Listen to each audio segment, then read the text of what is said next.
ದರಿದ್ರ ಮಹಿಳೆಯರ ಲಕ್ಷಣಗಳು. ಮಹಿಳೆಯರು ಈ ರೀತಿಯ ಸ್ವಭಾವವನ್ನು ಹೊಂದಿದ್ರೆ ಮನೆಗೆ ಅದೃಷ್ಟ ಬರುವುದಿಲ್ಲ.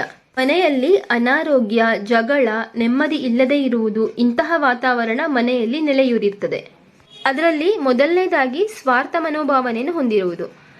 ಕೆಲವು ಮಹಿಳೆಯರು ಹೇಗೆಂದ್ರೆ ಮನೆಯ ಸ್ವಚ್ಛತೆ, ಮಕ್ಕಳು, ಗಂಡ ಇದ್ಯಾವುದರ ಬಗ್ಗೆ ಕೂಡ ಗಮನ ಇರುವುದಿಲ್ಲ. ಏನೋ ಒಂದು ಅಡಿಗೆ ಮಾಡುವುದು, ನಂತರ ಇಡೀ ದಿನ ಟಿವಿ, ಮೊಬೈಲ್ ನೋಡುವುದು ಮತ್ತು ತಿನ್ನುವುದು, ಮಲಗುವುದು, ಇದರಲ್ಲೇ ಕಾಲ ಕಳೀತಾ ಇರ್ತಾರೆ.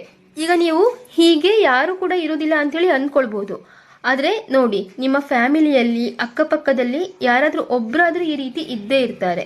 ಇನ್ನು ಕೆಲವು ಮಹಿಳೆಯರಿಗೆ ಅವರು ಆಡುವ ಮಾತಿನಲ್ಲಿ ಇತಿಮಿತಿ ಇರುವುದಿಲ್ಲ. ಚಿಕ್ಕವರು, ದೊಡ್ಡವರು ಎನ್ನುವ ಬೆಲೆ ಇಲ್ಲದೆ ಬಾಯಿಗೆ ಬಂದ ಹಾಗೆ ಮಾತನಾಡ್ತಾ ಇರ್ತಾರೆ. ಪ್ರತಿಯೊಬ್ಬರನ್ನು ಏಕವಚನದಲ್ಲಿ ಮಾತನಾಡಿಸ್ತಿರ್ತಾರೆ. ಗಂಡನಿಗೂ ಕೂಡ 3 ಕಾಸಿನ ಬೆಲೆಯನ್ನು ಕೊಡುವುದಿಲ್ಲ.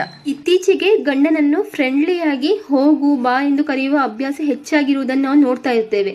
ಆದರೆ ಅವರು ಹೋಗು ಬಾ ಅನ್ನುವ ರೀತಿಯಲ್ಲಿ ಕೂಡ ವ್ಯತ್ಯಾಸವಿರ್ತದೆ. ನಾವು 10 ಜನರ ಮಧ್ಯದಲ್ಲಿ ಇರುವಾಗ ಮಾತನಾಡುವ ರೀತಿ ಬೇರೆ ಇರಬೇಕು. ಸಮಯಕ್ಕೆ ತಕ್ಕ ಹಾಗೆ ಗೌರವದಿಂದ ಮಾತನಾಡಬೇಕು.